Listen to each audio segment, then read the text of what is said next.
We'll start in 1 minute.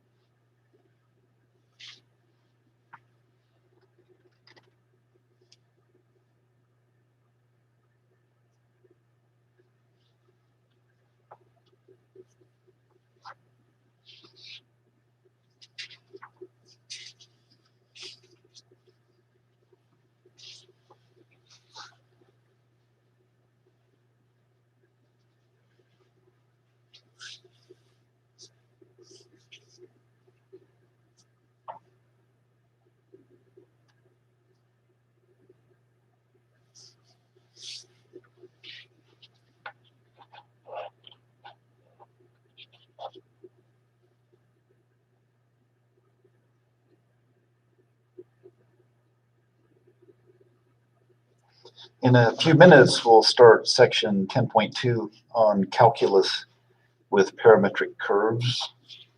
But first, we'll finish section 10.1. We were looking at this problem yesterday at the end of class. For parametric equations, define parametric equations for the path of a particle that moves clockwise along the curve x squared plus y minus 1 quantity squared equals 4. This is the standard equation of a circle centered at 0, 1 with radius 2. Okay, so to get a clockwise path, we can use these two parametric equations. So let's just plot a few points. I'll rewrite those down here. X equals 2 cosine of t and y equals 1 minus 2 sine of t.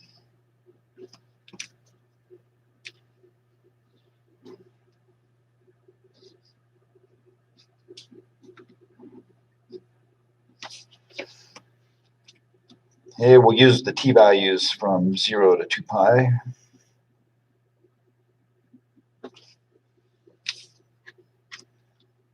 So starting with t equals 0, the x coordinate 2 times cosine of 0 is 1, so 2 times 1 is 2.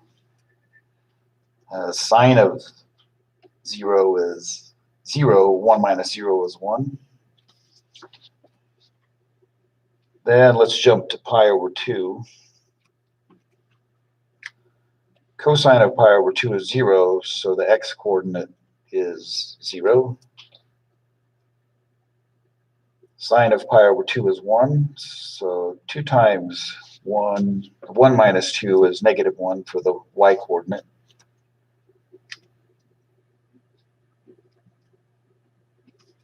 Then at t equals pi, cosine of pi is negative 1. 2 times negative 1 is negative 2 for the x coordinate.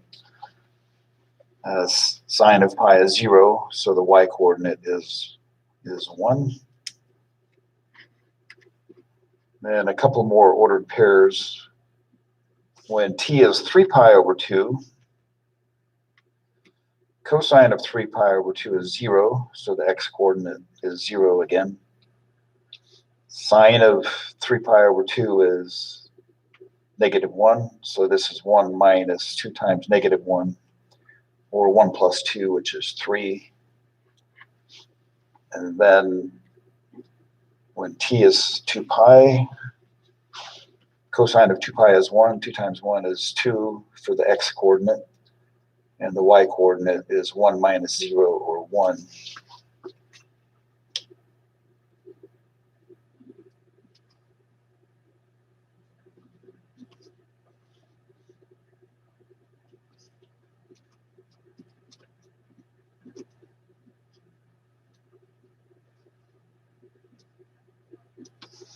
Okay, so the ordered pair 2, 1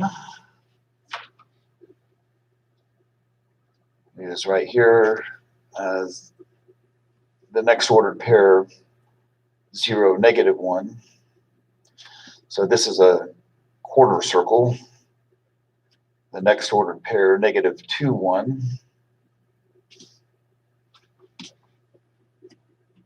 0, 3, and then back to 2, 1. So this traces out a circle clockwise.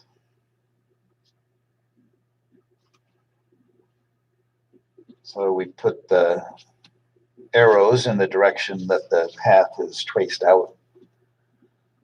And the ordered pair 2, 1 is both the starting point and the ending point.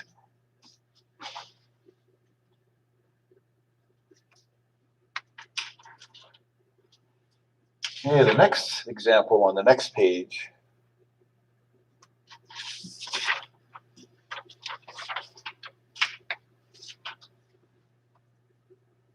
Find parametric equations for the straight line segment that connects the points 2, 5 and 6, 7 in the xy plane.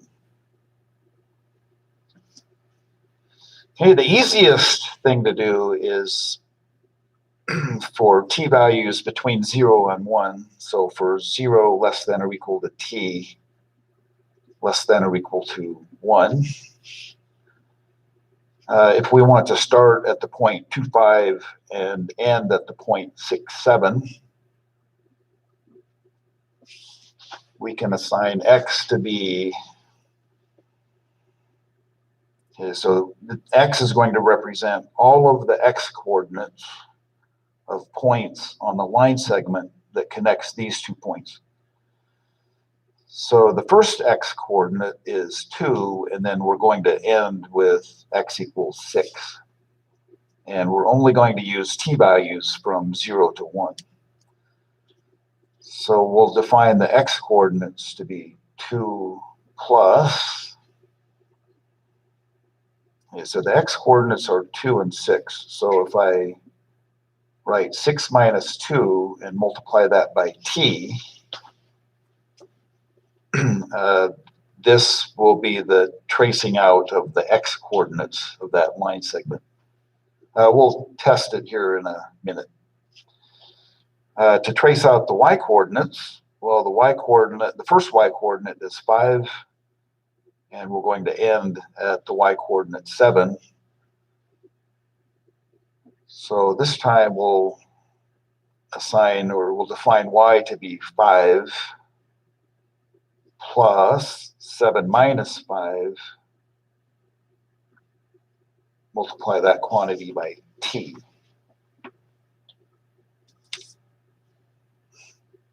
Okay, so let's test it to see.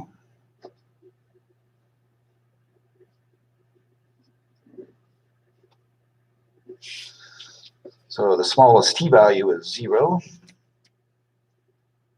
When t is 0, the x coordinate is 2 plus 4 times 0, or 2. And the y coordinate is 5 plus 2 times 0, or 5. So that's the initial point. Let's just pick one intermediate t value, like 1/2. When t is 1/2, then 4 times 1/2 is 2. 2 plus 2 is 4. And for the y coordinate, 2 times 1/2 is 1. 5 plus 1 is 6. So we get the ordered pair of 4, 6. And then the t value 1, when t is 1, we get, for the x coordinate, 2 plus 6 minus 2 simplifies to 6. And for the y coordinate, when t is 1, we get 5 plus 7 minus 5, which simplifies to 7. So sure enough, our terminal point is the ordered pair 6, 7. Okay, so let's go ahead and plot those points.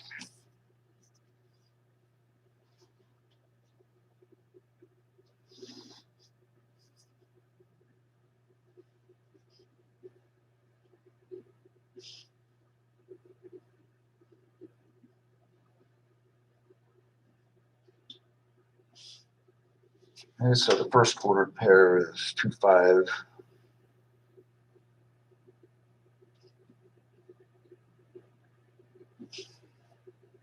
Then 4, 6. And finally 6, 7.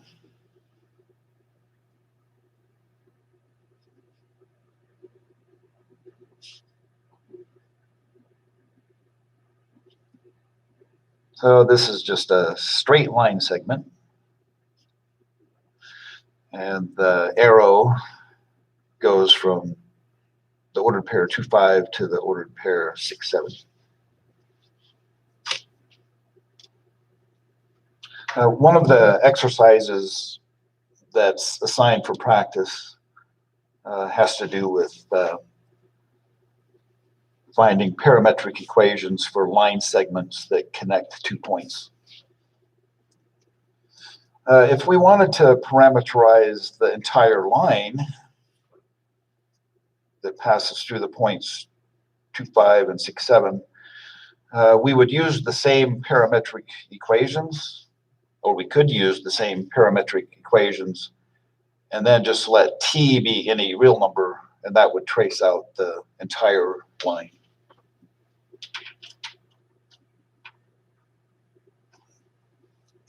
Okay, the next example, sketch the curve of the parametric equations, and then afterwards eliminate the parameter. Okay, so this one, x equals the square root of t minus 2, and y is 3t minus 2.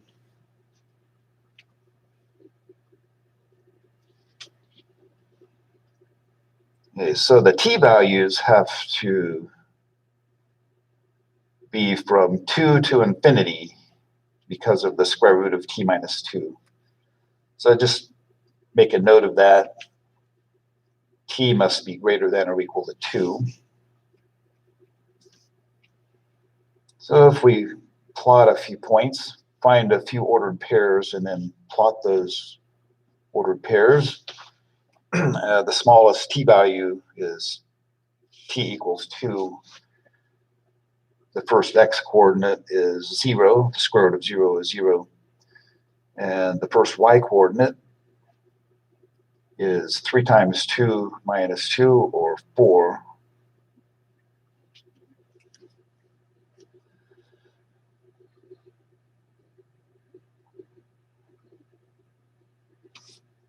So when t is 3, 3 minus 2 is 1. The square root of 1 is 1 for x.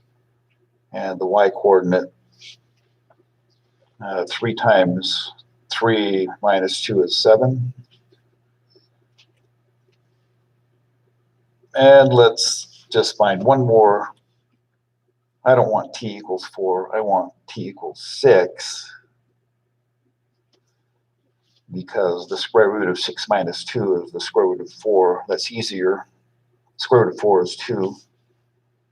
And then when t is 6, the y coordinate, 3 times 6 minus 2 is 16.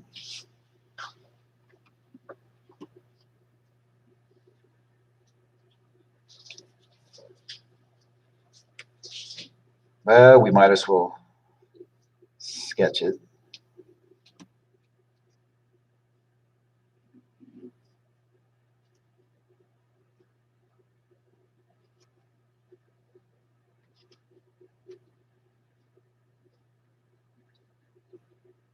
I always do this.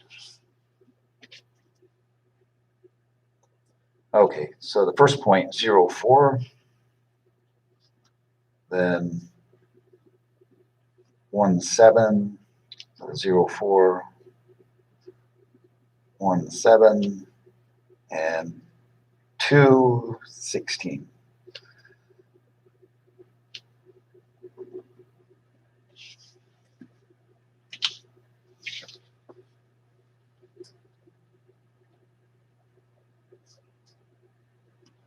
Well, it's not a straight line segment. How do we know that?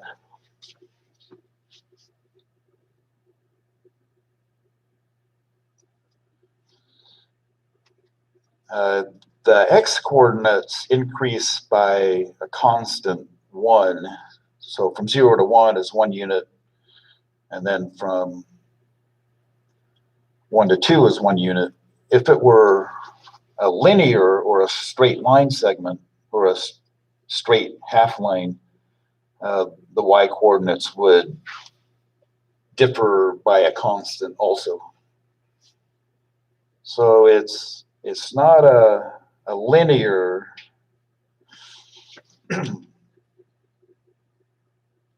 but when we eliminate the parameter, we'll be able to see more clearly what it is. So how should we go about eliminating the parameter? So I'll rewrite the parametric equations over here. X equals the square root of t minus 2, and y equals 3t minus 2. So maybe you already did this. Did you eliminate the parameter and come up with an equation in terms of x and y only? What'd you get? I got x equals, I'm not done simplifying it yet. So I got x equals the square root of y plus 2 over 3 minus 2.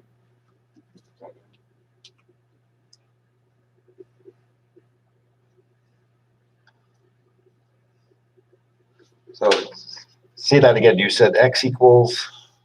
The square root y plus 2 over 3. Or just y plus 2 all over 3? Yeah. Okay. Okay. So x equals the square root of y plus 2 all over 3. But the 3 is also in the square root. I'm sorry? The square is also in the square root because I solved for t in the y equation. So I got y plus 2 over 3, and then I put that in the x equation.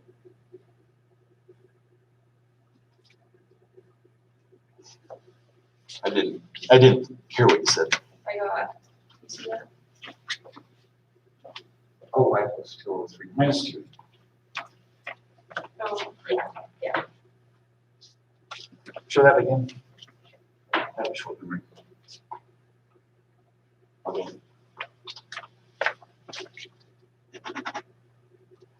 Okay, so one of the candidates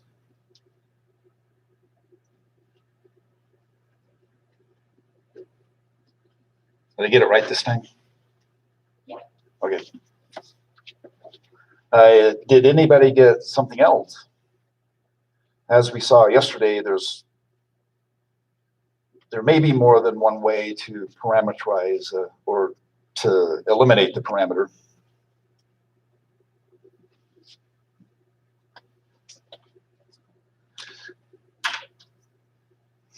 Well, I did it differently,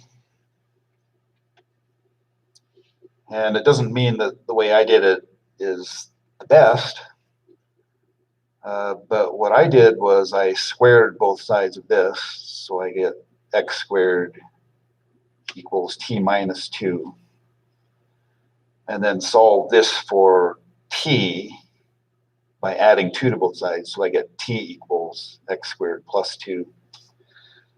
And then in the other equation, replace t with x squared plus 2, and I get y equals 3 times the quantity x squared plus 2 and then minus 2. And then when we simplify, we get y equals 3x squared plus 6 minus 2 or plus 4.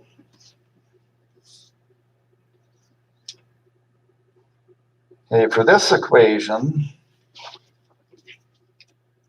we would have to note that the x values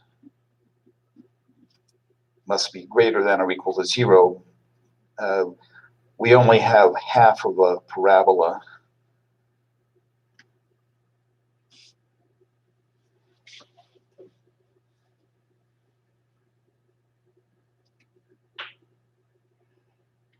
Okay, yeah, I see. If you, what you did, you solved this equation for t, add 2 and divide by 3, so t is y plus 2 over 3. And then, yeah, that's fine if you want to eliminate the parameter this way, replace t with y plus 2 over 3.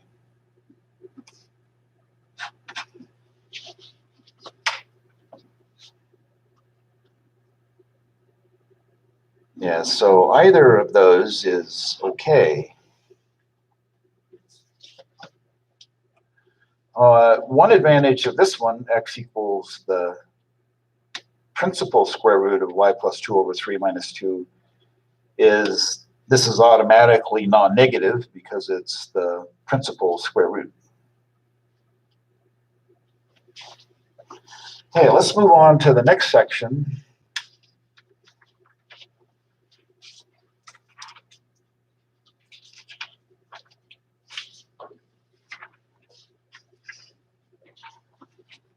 Okay, in section 10.2, we'll apply calculus to parametric curves.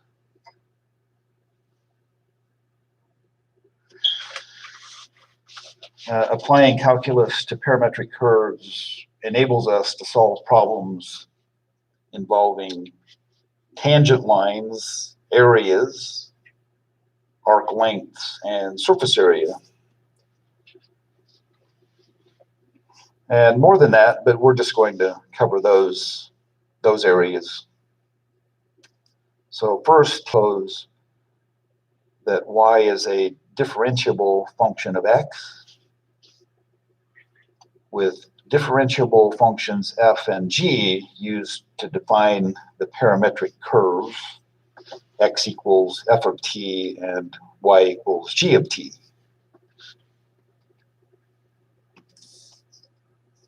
So recall the chain rule.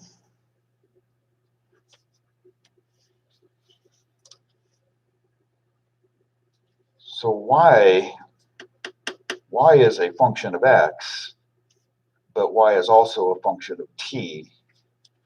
So by the chain rule, we can write the derivative of y with respect to t is equal to the derivative of y with respect to x times the derivative of x with respect to t. So this is just an application, or it's the chain rule. And if the derivative of x with respect to t does not equal 0, then the derivative of y with respect to x is equal to the derivative of y with respect to t divided by the derivative of x with respect to t. But remember that x is f of t and y is g of t.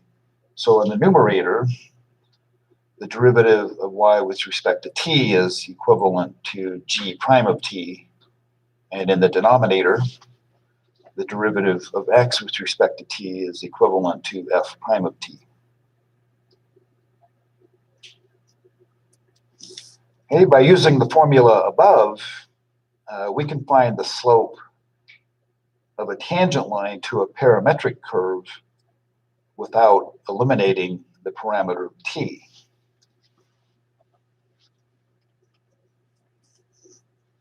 If we can find the slope, well, we can also find the point, the ordered pair, and then we can find an equation for that tangent line.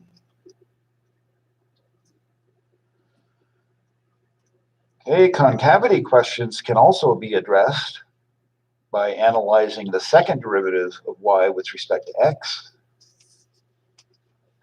So this can be done by replacing y with dy dx in this equation. So earlier prior to that, we saw that dy dx is dy dt divided by dx dt. So for the second derivative, we just replace the y with dy dx. So when we take the derivative of dy dx with respect to x in the numerator, we're taking the derivative of dy dx with respect to t and dividing it by the derivative of x with respect to t. So remember what the second derivative of a function says about concavity?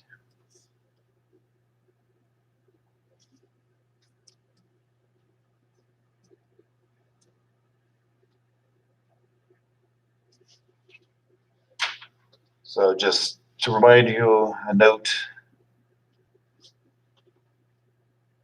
if the second derivative of y with respect to x is greater than 0, let's just suppose that it's greater than 0 all the time. What does that tell you about the concavity of the function y?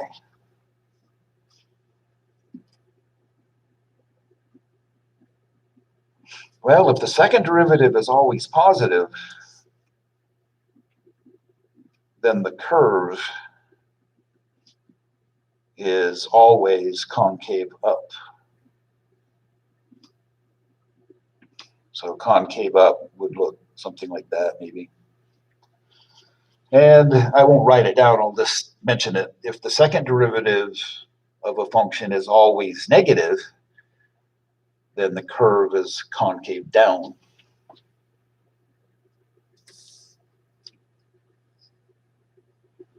Okay, so here's our first example involving tangent line. Find an equation of the tangent line to the curve x equals t to the second minus t and y equals 1 plus 2t to the second, corresponding to t equals 2.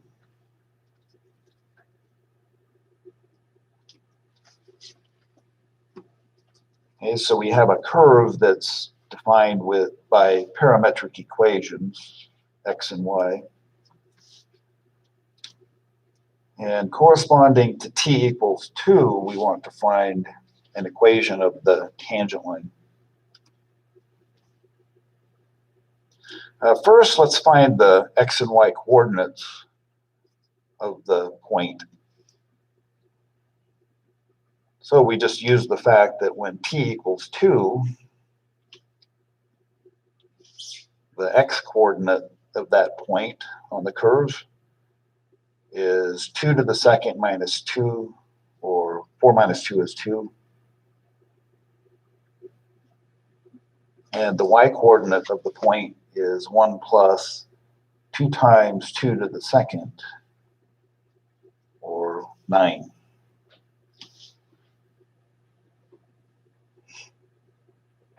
So that is the ordered pair of the point on the curve through which the tangent line passes that we're trying to find an equation of is the ordered pair 2, 9.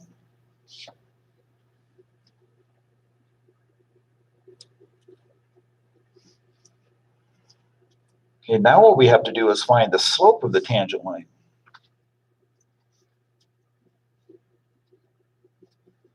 So if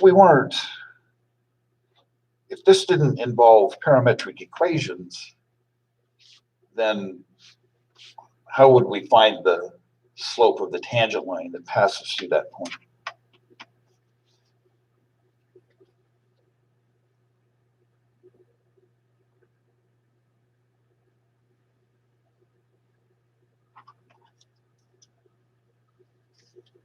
Well, we would find the derivative of y with respect to x, and then evaluate the derivative when x equals 2. That's how we would find the slope of the tangent line that passes through that point if we weren't using parametric equations. Okay, but that information helps us. We still want to know what the derivative of y with respect to x is,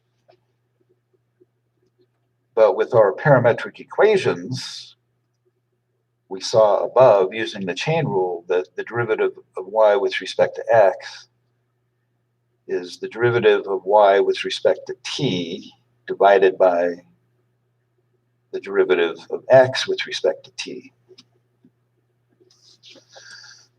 Since y is equal to 1 plus 2t to the second, the derivative of y with respect to t is 4t. And the derivative of x with respect to t is 2t minus 1.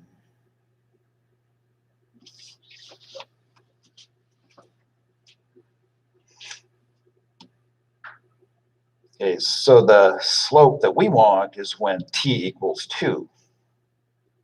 So when t equals 2, the slope of the tangent line corresponding to t equals 2 is 4 times 2 divided by 2 times 2 minus 1 equals 8/3. And this is the slope of the tangent line that we're trying to find.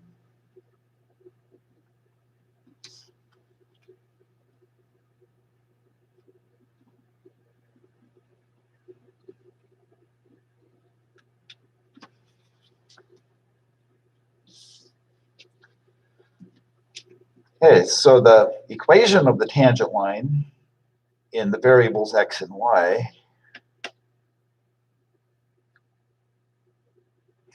we can use the point slope form.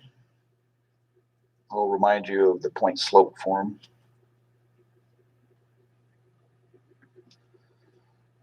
The point slope form is used if you know the ordered pairs of a point and the slope. And that's what we have. We have the ordered pair of the point on the curve, and we have the slope of the line that passes through that point. So the point slope form in general is y minus y1 equals m times the quantity x minus x1. So for this example, we write y minus 9 equals 8/3 times the quantity x minus 2.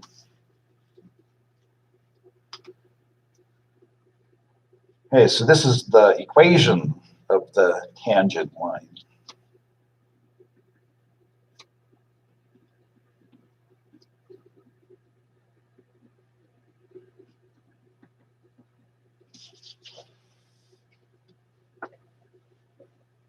Okay, the second part of this problem, find the t-values where the curve is concave up. So in other words, find the t-values where the second derivative is positive if it's concave up.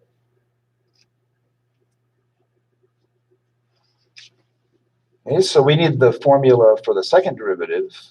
Above, we see that the second derivative of y with respect to x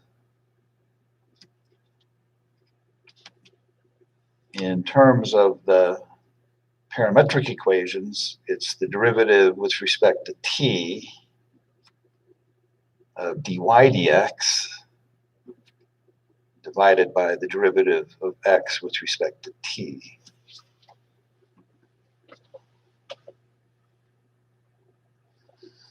Okay, so our particular dy dx is 4t divided by 2t minus 1.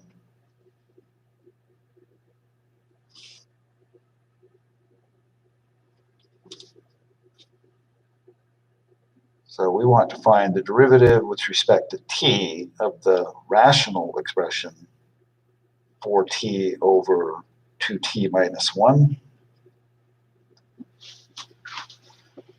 And then we're just dividing that by the derivative of x with respect to t.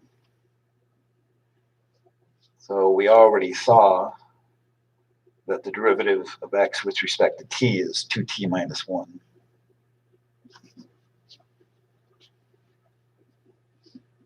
Okay, so how do we proceed?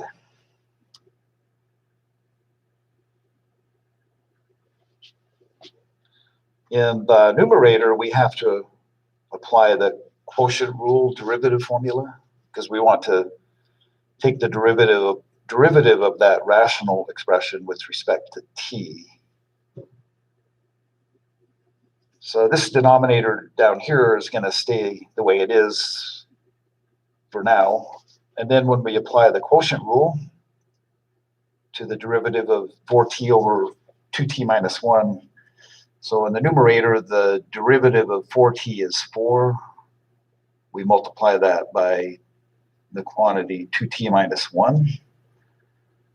Then we subtract the numerator 4t times the derivative of the denominator 2t minus 1, which is 2. And then we divide that by the square of the denominator.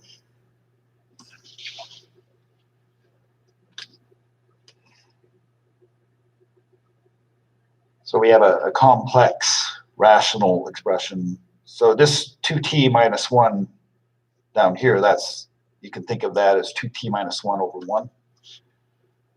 So in the next step, I'll do a couple of things. I'll simplify the complex rational expression so that it's just a single rational expression. And the denominator is going to be 2t minus 1 to the third.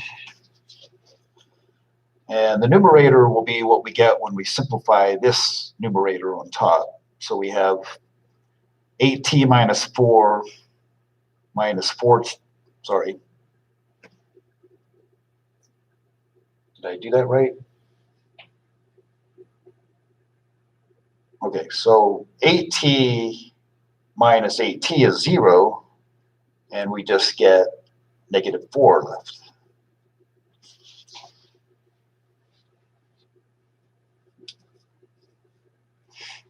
So I think that's right. Okay, so the numerator is always negative 4. This is the second derivative. And so when will the second derivative be positive?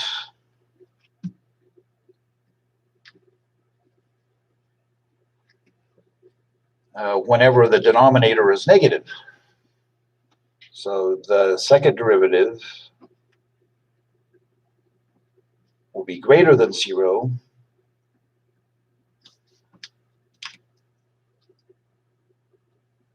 well, since the denominator is 2t minus 1 to the third, we know that if you have a negative number to the third power, it's still negative. So we can say that when 2t minus 1 is negative.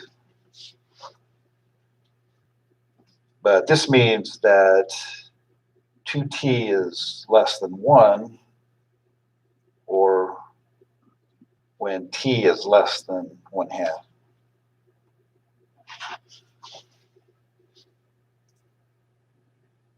Okay, so that curve, whatever it looks like, will be concave up when t values are less than 1/2. And by the same analogous reasoning, we could say that the curve is concave down when t is greater than 1/2.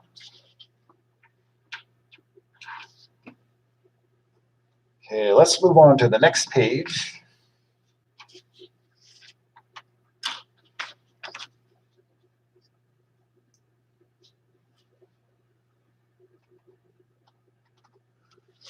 And now we'll discuss areas. If capital F of x is greater than or equal to 0 for values of x from a to b, then the area below the graph of f and above the x-axis on the interval from a to b is the definite integral of f of x dx from a to b.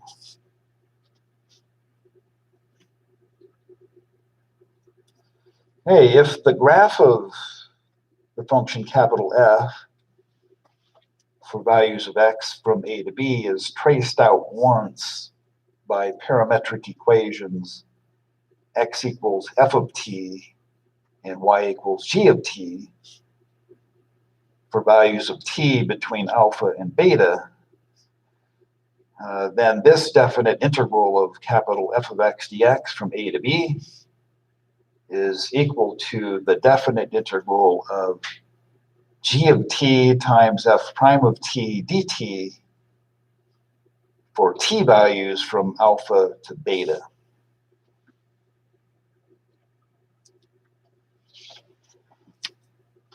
So some explanations here. We have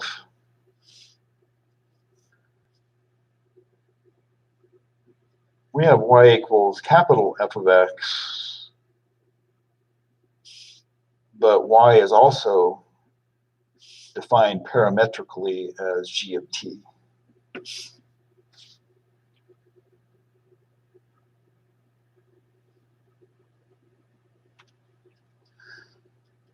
We have x equals f of t. So in terms of differentials, if x is f of t, then what's dx?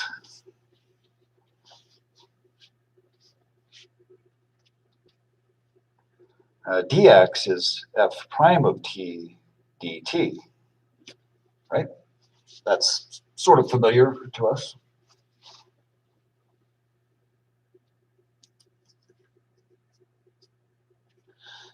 Okay, here we're going to assume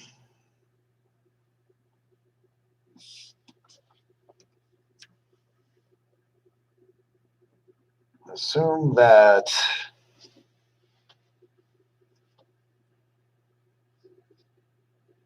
f of alpha equals a. Alpha is a t value. So this is like saying, maybe I should have written that. The x coordinate corresponding to f of alpha is a, and the other x coordinate, f of beta, equals b.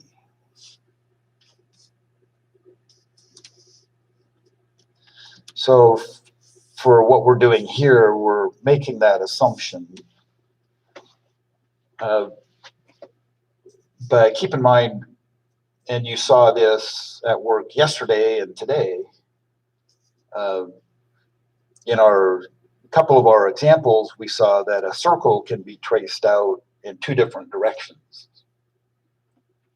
So the same is true for any curve. It can be traced out in one direction or the other. And so you want to make sure that you notice that you could have parametric equations that do the reverse. Instead of f of alpha equals a, it could be f of alpha equals b, and vice versa. But here we're just going to assume that it's corresponding in the increasing direction for both.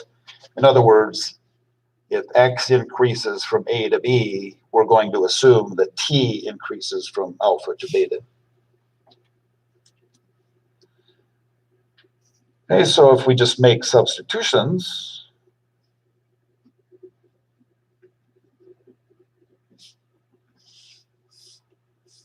so the limits are going to change from alpha to beta.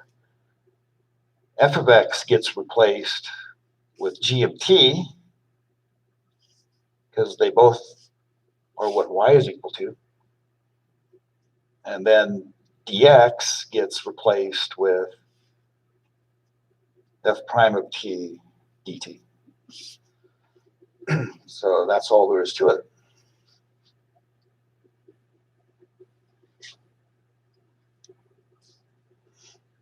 Okay, so here's an example. Find the area enclosed by the x-axis and the curve, the parametric curve defined by x equals t to the third plus 1 and y equals 2t minus t squared.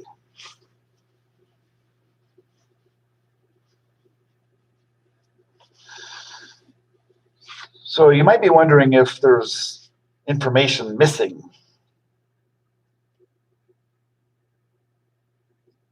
Well, in the explicit sense, some information is missing, but it can be determined implicitly if we just think about what they're trying to ask, or they're asking us to do here.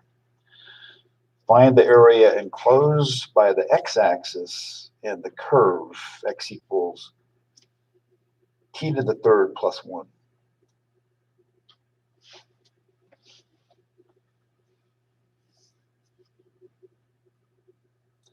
Well, the curve is either going to be above the x-axis or below it.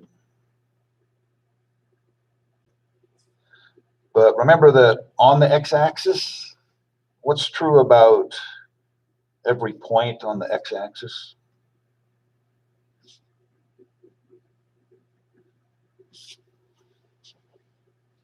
On the x-axis, every point has y equals 0 as the y coordinate.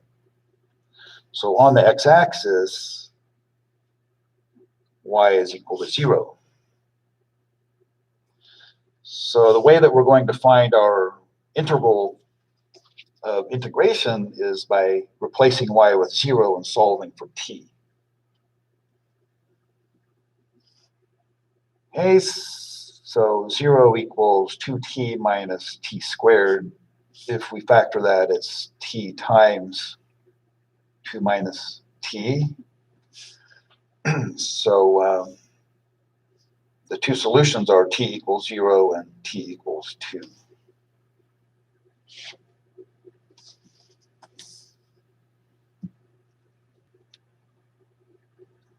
We won't sketch a very detailed graph, but when t equals 0, the x-coordinate is 1, and the y-coordinate is 0.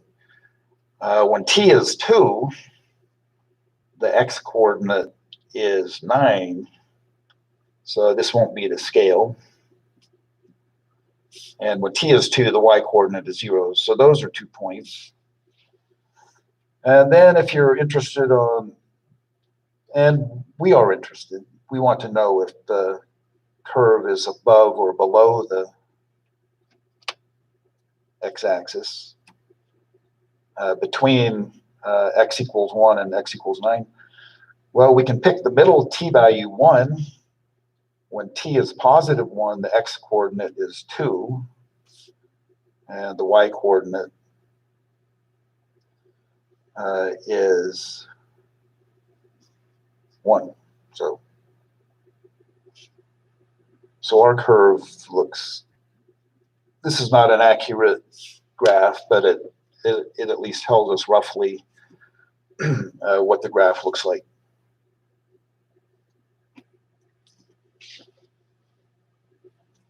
So let's refer to this as y equals capital F of x.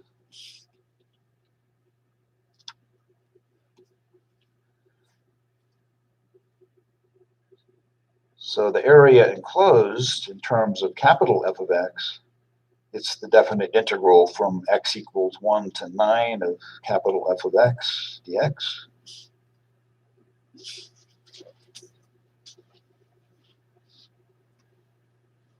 Okay, but our integral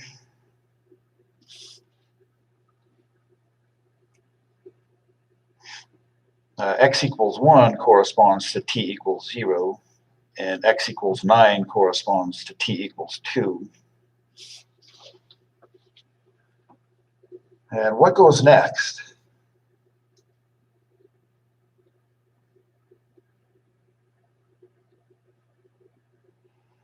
Well, we didn't call it g of t, but whatever y is equal to as a function of t is what g of t is. So we're using this formula. So g of t, we write 2t minus t squared. And x equals t to the third plus 1, that's our f of t. And so the formula says f prime of t. So the derivative of x with respect to t is 3t to the second dt. Okay, so we might have time to evaluate this. We can at least take it a step or two further.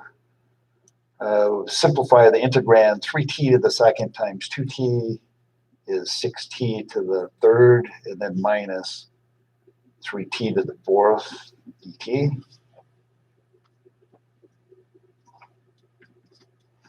And we get 6/4 t to the fourth minus 3/5 t to the fifth from 0 to 2. So 6/4 is 3/2. 2 to the fourth is 16. And then minus 3/5 times 32. Okay, we're out of time. We'll do the rest of section 10.2 tomorrow.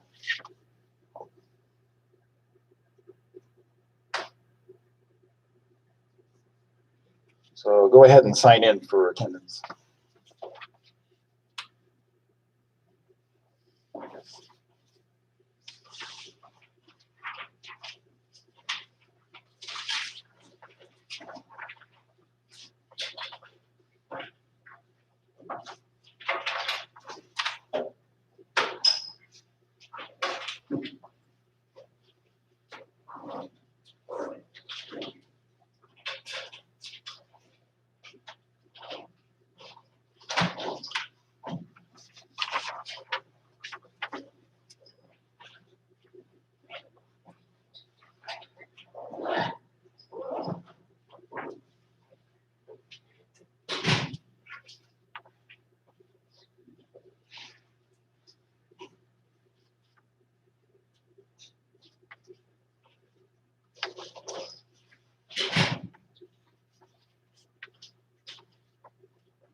Thank you.